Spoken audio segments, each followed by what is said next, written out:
आज हम बात करेंगे प्रोटीन के वर्गीकरण के बारे में। हाँ, मतलब जो हमने प्रोटीन पढ़ चुके हैं उनको हम बांटने वाले अब। हाँ, तो जो प्रोटीन का वर्गीकरण है उसका भी हम वर्गीकरण विभिन्न आधारों पे करेंगे। जैसे आप अपने साथ पढ़ने वाले बच्चों का वर्गीकरण बहुत प्रकार से कर सकते हो, है ना। उनकी एजुकेशन के आधार पे, क्वालिफिकेशन के आधार पे, वो हमसे कितने लंबे हैं, वे हमसे कितने ऊंचे हैं। हाँ, तो उस प्रकार से विभिन्न आधारों पर आप अपने जो क्लास के बच्चे उनका वर्गीकरण कर सकते हो। हाँ, कोई पढ़ाई के मामले में अच्छा होगा तो पहले हो जाएगा। हाँ, कोई पढ़ाई के मामले में कमजोर होगा तो बाद में आ जाएगा। अब यदि आपने आधार बनाया हो लंबाई का तो कोई और आगे आएगा, आपने आधार बनाया हो मोटाई का तो कोई और आगे आएगा। हाँ, तो वैसे ही हम जब भी वर्गीकरण करते हैं तो उनका अलग अलग आधार लिया जाता है, उसके आधार पर वर्गीकरण करते हैं। हाँ, तो प्रोटीन का वर्गीकरण करने वाले हैं आणविक आकृति के आधार पे। हाँ, मतलब कि जो आपकी प्रोटीन है उसका आकार कैसा है ना, प्रोटीन के जो अणु है उनका आकार कैसा है उसके आधार पे करने वाले हैं बेसिकली। हाँ, आणविक आकृति के आधार पे प्रोटीन का वर्गीकरण। तो देखो ये दो प्रकार के होते हैं। पहला होता है आपका रेशेदार प्रोटीन और दूसरा होता है आपका गोलिकाकार प्रोटीन। ये दो प्रकार के। एक होता है आपका रेशेदार प्रोटीन, एक होता है गोलिकाकार प्रोटीन। हाँ, अब सबसे पहले समझो प्रोटीन बनता कैसे है।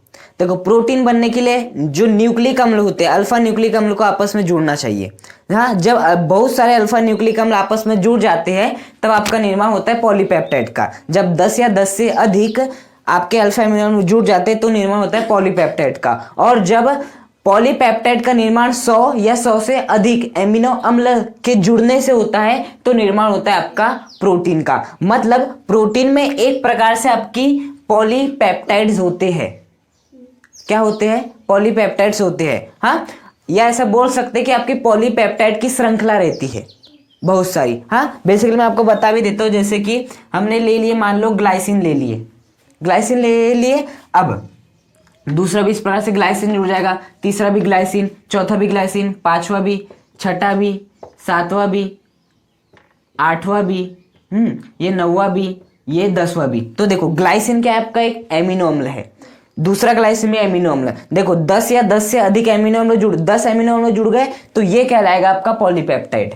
हाँ, और जब आपके पॉलीपेप्टाइड का निर्माण 10 से ना हो, 100 से हो, मतलब यहाँ पर जो ग्लाइसिन होने चाहिए वो कितने होने चाहिए? 100 होने चाहिए या 100 से अधिक होना चाहिए, तब आपकी प्रोटीन बनती है। तो प्रोटीन एक प्रकार से क्या होती है? पॉलीपेप्टाइड श्रृंखला होती है।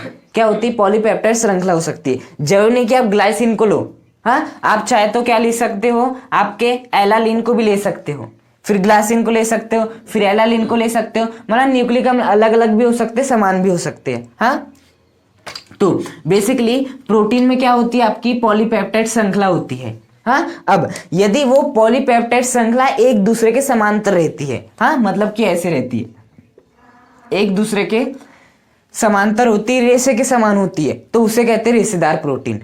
हाँ, और यदि आपकी जो पॉलीपेप्टाइड श्रृंखला है वो कुंडली बना लेती है, कुंडली बनाने का मतलब एकदम गोलाकार आकृति बना लेती है, एकदम गुथी हुई रहती है, ये होती है आपकी। जब आपकी पॉलीपेप्टाइड श्रृंखला इस प्रकार से कुंडलीबद्ध होकर गोलाकार आकृति बनाती है, हाँ जाल के समान स्ट्रक्चर बनाती है, तो इसे कहते हैं गोलिकाकार प्रोटीन। और ये होती है आपकी रेशेदार प्रोटीन। हाँ, रेशेदार प्रोटीन में क्या होता है? जो पॉलीपेप्टाइड श्रृंखला होती है ना, ये पॉलीपेप्टाइड श्रृंखला कैसी है? ग्लाइसिन एलानिन, ग्लाइसिन एलानिन, यहाँ पर ग्लाइसिन एलानिन, ग्लाइसिन एलानिन, ऐसी पॉलीपेप्टाइड श्रृंखला एक दूसरे के समांतर होती है। बात है समझ में? और जबकि इसमें जो आपकी पॉलीपेप्टाइड श्रृंखला होती है वो कुंडलीबद्ध होकर गोलाकार आकृति ग्रहण कर लेती है, इस प्रकार से होती है। बात है समझ में? देखो, जो आपकी रेशेदार प्रोटीन होती है वो जल में कैसी होती है? अविलेय होती है। हाँ, जल में अविलेय मतलब जल में घुलती नहीं है। जबकि जो आपकी गोलिकाकार प्रोटीन होती है ये जल में क्या होती है? विलेय होती है, मतलब जल में बेसिकली घुल जाती है। देखो इसका मैं एग्जांपल देता हूँ, उसके बाद आपको अच्छे समझ में आएगा। जैसे कि रेशेदार प्रोटीन का एग्जांपल है आपका कैरोटीन, हाँ, और आपका मायोसिन। कैरोटीन और मायोसिन ये आपका रेशेदार प्रोटीन का एग्जांपल है। अब देखो, जो आपका कैरोटीन है ना वो कहाँ पर पाया जाता है? आपके बालों में पाया जाता है। जो आपका कैरोटीन है, कैरोटीन एक आपका प्रोटीन है वो भी कौन सा प्रोटीन है, रेशेदार प्रोटीन है। और ये जो कैरोटीन नामक प्रोटीन है ये पाया जाता है आपके बाल में पाया जाता है, जो ऊन आते हैं उनमें होता है बेसिकली। हाँ, तो कैरोटीन बालों में पाया जाता है।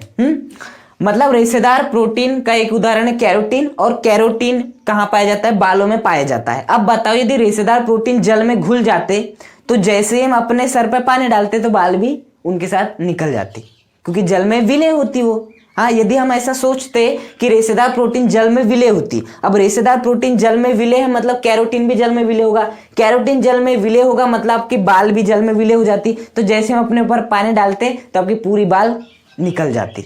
हाँ, लेकिन ऐसा होता है क्या, नहीं होता है। इसका मतलब ये जल में कैसी होती है, अविलय होती है। जो रेशेदार प्रोटीन होती है वो जल में अविलय होती है। हाँ, या आप ऐसा भी समझ सकते हो कि मान लें आपने पहले दिन नहाए, आपकी बाल झड़ते, आपको बाल झड़ने की प्रॉब्लम है, बाल झड़ी आपकी, फिर बाल झड़ी, फिर बाल झड़ी, फिर बाल झड़ी। कुछ समय पश्चात वहां क्या बन जाएगा, एक प्रकार से वहां पर बालों का गुच्छा बन जाएगा, फिर वहां से पानी पास नहीं हो सकता। हाँ, यदि बताओ रेशेदार प्रोटीन जल में विलय होती तो पानी पास हो जाता है ना। लेकिन यदि बाल का एक गुच्छा बन जाए, पाइप में फंस जाए, और उसके बाद यदि आप क्या करो, वहां से पानी को निकालने का प्रयास करो तो निकलता है पानी नहीं, वहीं रुक जाता है। इसका मतलब क्या है कि जो आपकी बाल होती है वो जल में विलय नहीं होती है। हाँ, तो वहां से भी समझ सकते हो कि रेशेदार प्रोटीन जल में कैसी होती है, अविलय होती है, उसे जल में घोला नहीं जा सकता है।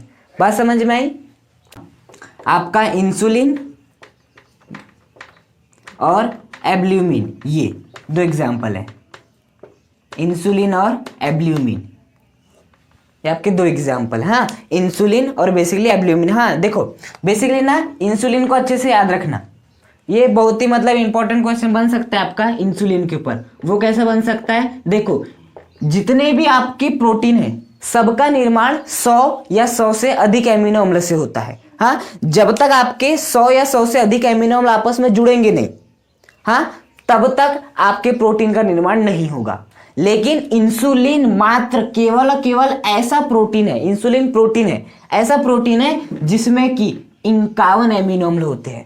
कितने एमिनो अम्ल होते हैं, 51 एमिनो अम्ल आपके होते हैं। हाँ, तो बात समझ में आई। इन जितने भी आपके प्रोटीन है सबका निर्माण 100 या 100 से अधिक एमिनो अम्ल से होता है, लेकिन इंसुलिन एकमात्र ऐसा आपका क्या है, प्रोटीन है जिसका निर्माण 51 एमिनो अम्ल से होता है। हाँ, तो एक प्रकार से आप इसे अपवाद भी बोल सकते हो। तो बात समझ में आई। बेसिकली रेशेदार प्रोटीन क्या होता है, जिसमें पॉलीपेप्टाइड श्रृंखला एक दूसरे के समांतर होती है। हाँ, और रेशे के समान संरचना बनाती है, रेशेदार प्रोटीन कहलाती है। यह कैसी होती है, जल में अविलय, मतलब जल में घोला नहीं जा सकता है। एग्जाम्पल के लिए कैरोटीन और मायोसिन। कैरोटीन कहाँ पाया जाता है, बालों में और नाखूनों में, नाखूनों में भी कैरोटीन पाया जाता है। और जो मायोसिन होता है वो मांसपेशियों में रहता है। हाँ, और जो आपका गोलिकाकार प्रोटीन है वो क्या होती है, जिसमें कि आपकी पॉलीपेप्टाइड श्रृंखला कुंडलीबद्ध होकर गोलाकार आकृति प्राप्त कर लेती है।